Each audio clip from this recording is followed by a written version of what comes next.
Olá, pessoal! Nesse vídeo a gente vai falar sobre o teste de Qi quadrado. Como vocês podem ver pela tela aqui, a gente vai calcular ele na mão, mas eu também vou mostrar para vocês como fazer esse teste em alguns programas estatísticos, no Prisma, no GraphPad Prism, no Estatística e no SPSS. Para o caso do Qi quadrado, o SPSS é meu programa favorito. Então, vamos lá com um exemplo. A gente tem aqui um caso de proporção entre grupos, que é a base, o porquê que a gente usa o Qi quadrado para tentar responder aqui se distribuições que a gente costuma ver em gráficos de frequência, como um gráfico de pizza, como esse, se tem uma diferença estatística entre grupos. Por exemplo, nesse caso aqui, a gente tem o cronotipo matutino e vespertino, ou seja, pessoas que dormem cedo e acordam cedo, pessoas que dormem tarde e acordam tarde, em relação ao genótipo que elas têm num gene chamado PER3, que pode ter dentro de um exon 4 ou 5 repetições de uma sequência que vai culminar lá na frente em 18 aminoácidos a mais ou a menos na proteína final. E aí a pergunta é: será que ser homozigoto para 4 repetições ou para 5 repetições influencia no cronotipo da pessoa, nos horários que ela prefere dormir? E por que teria esse efeito? Bom, porque esse é um gene que a gente sabe que é importante para a regulação dos ritmos biológicos. Então a gente faz um experimento em que a gente avalia com um questionário a preferência diurna das pessoas, faz uma coleta de sangue ou de outro material biológico para fazer coleta do DNA e genotipagem, e a gente vê essas proporções aqui. Conforme a gente vai selecionando as pessoas, a gente não vai ter um mesmo número de matutinos e de vespertinos, assim como a frequência desses alelos, ou no caso aqui a frequência desses genótipos, não é dividido igualmente, não é meio a meio para o 4, 4 e para o 5, 5, sem falar que tem os heterozigotos aqui que a gente tirou da análise. A gente tem que fazer algum cálculo estatístico para ver se as proporções estão diferentes. Antes de mais nada, a gente precisa saber quais são as proporções. Temos aqui que 4-4, homozigoto 4-4, tiveram 180 matutinos. Mas o total de matutinos, se a gente somar os 180 com 85, vai ter um total de 265 matutinos na amostra. Já para vespertinos, se a gente soma o 513 com o 27, isso vai dar 540. Se a gente soma o 265 com o 540, isso aqui vai dar 805. O que é esse 805? Esse aqui é o nosso N total, é o tamanho total da nossa amostra. Mas a gente também pode somar os genótipos, o 4,4 e o 5,5. Então, se a gente soma o 180 com o 513, a gente vai ter 693. Se a gente soma o 85 com o 27, a gente vai ter 112. E claro, se a gente somar 693 com 112, a gente vai chegar neste mesmo número aqui. Considerando este total do total dos 4,4 com o total dos matutinos, a gente poderia saber qual seria o valor esperado para os matutinos. Tem 3 formas para a gente fazer esse cálculo. Uma que é bem longa, uma um pouco mais curta e a outra que você só memoriza. Tá? Se você for bom na matemática, essa última também ela vai fazer sentido. E, em geral, minha tendência é pensar na primeira, a lógica desse cálculo. A gente tem aqui um total de 265 pessoas que são matutinas. Isso, na verdade, essas 265 pessoas, elas estão no universo de 805. Então, o 805 é o nosso 100%.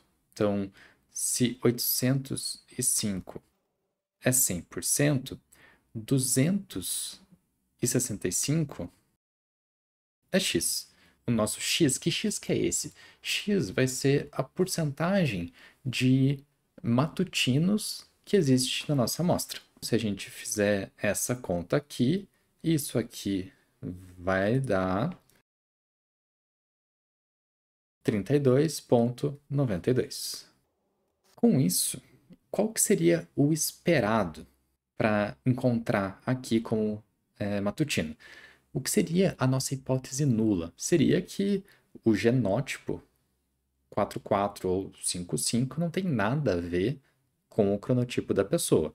Então, se esse genótipo não tem relação com o cronotipo, se a gente pegar o total desse genótipo, 32,92 desse número aqui deve ser o quanto a gente observaria neste caso.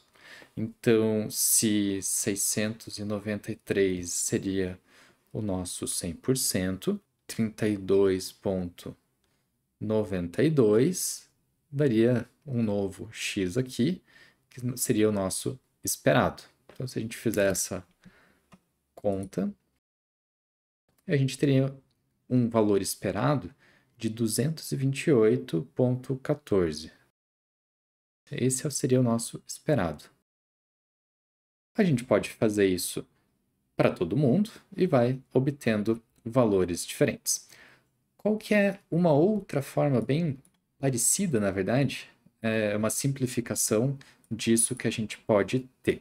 Se em 805 pessoas a gente tem 265 matutinos, em 693, que é o que foi visto no 4,4, porque não é para ter uma relação esperada entre essa nessa hipótese nula, não é para ter uma relação com o genótipo, então a proporção deve ser mantida a mesma. Isso aqui daria um valor de x, que seria igual, x igual 693 vezes 265, que, se for ver, é uma junção dessas duas contas aqui. Esse x vai dar exatamente 228,14. A gente pode fazer isso aqui. Exatamente o mesmo valor. Uma questão de uma casa decimal ali. A outra forma é você colocar isso aqui dando nomes. Isso aqui, 693, é o somatório da coluna. O esperado é igual o total da coluna vezes, isso aqui é o total da linha, dividido por quem? Dividido pelo seu n total. Muito bem, com isso a gente tem os nossos valores esperados. Ok, com isso, o que a gente faz? A gente vai calcular algum tipo de erro. Como que a gente calcula? Que erro é esse que a gente calcula? Em geral, um erro vai envolver o que você observou menos o que era esperado. Então, a gente vai calcular o observado menos o esperado. E a gente vai fazer uma somatória do observado menos o esperado. Só que, se em algum lugar o observado foi maior, você pega um número grande, 10, subtrai 8 dá positivo. Mas isso quer dizer que em algum outro lugar o observado vai ser pequeno e o esperado vai ser maior. Então vai dar um valor negativo. Como que a gente tira esses negativos? A gente eleva ao quadrado. E no Q quadrado, se vocês estão lembrando, isso está um pouco parecido com cálculo de desvio padrão, mas ao invés de considerar grau de liberdade, fazer n-1, a gente vai fazer uma divisão pelo próprio esperado. E o que é isso? Isso aqui é o Q quadrado. E aí tem uma tabela do Q quadrado que você olha para ela considerando um certo alfa e isso vai te dizer se é significativo ou não é. Nesse caso aqui, eu esqueci quanto que dá, mas a gente vai olhar aqui uma tabela. E se esse aqui quadrado der, se a gente olha aqui, a gente tem a tabela com os valores de alfa. Em geral, a gente olha o alfa de 0,05 e tem os graus de liberdade. Como que a gente calcula os graus de liberdade aqui no Q quadrado? A gente vai pegar o número de colunas, então o que vocês vão ver nos programas estatísticos aparece como df, degrees of freedom, que vai ser igual o seu número de linhas menos 1 multiplicado pelo seu número de colunas menos 1. Nesse caso, a gente tem 2 menos 1 vezes 2 menos 1. O que vai dar 1. Então, o nosso grau de liberdade é 1. 1 vezes 1 vai dar 1. Se vocês, por curiosidade, pensarem nesse valor aqui, se vocês tirarem a raiz quadrada desse valor, dá 1,96. Esse valor que fica aparecendo frequentemente. Aquele valor em que vai compreender 95% das suas amostras. Ok, então deixa eu relembrar aqui quanto que deu esse valor desse aqui quadrado. Deu 109. 109 está bem acima daquele valor de 3,84. Então, dentro de um alfa que a gente seta a priori como sendo 0,05, um alfa de 5%, a gente consideraria que há um desbalanço nessa proporção. Nesse caso aqui, em que a gente tem uma tabela 2 por 2, que é a tabela de Q quadrado mais simples que a gente pode ter, porque você poderia pensar que, bom, além de matutino e vespertino, eu tenho os intermediários. Além de homozigoto, para um alelo e para o outro alelo, eu posso ter o heterozigoto. Eu posso ter algum tipo de questionário que seja um índice de satisfação. Pouco satisfeito, satisfeito, muito satisfeito, extremamente satisfeito. A gente vai tendo alguns níveis aqui. Nesse caso aqui, que é super simples, só fazer esse teste, ver que é significativo, a gente bate o olho e vê onde está a diferença.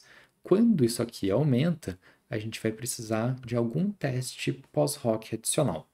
Às vezes a diferença é tão óbvia que acaba passando nos artigos sem ter esse tipo de teste pós-hoc. Mas em todo caso, eu vou mostrar para vocês também como fazer um pós-hoc quando a tabela for maior.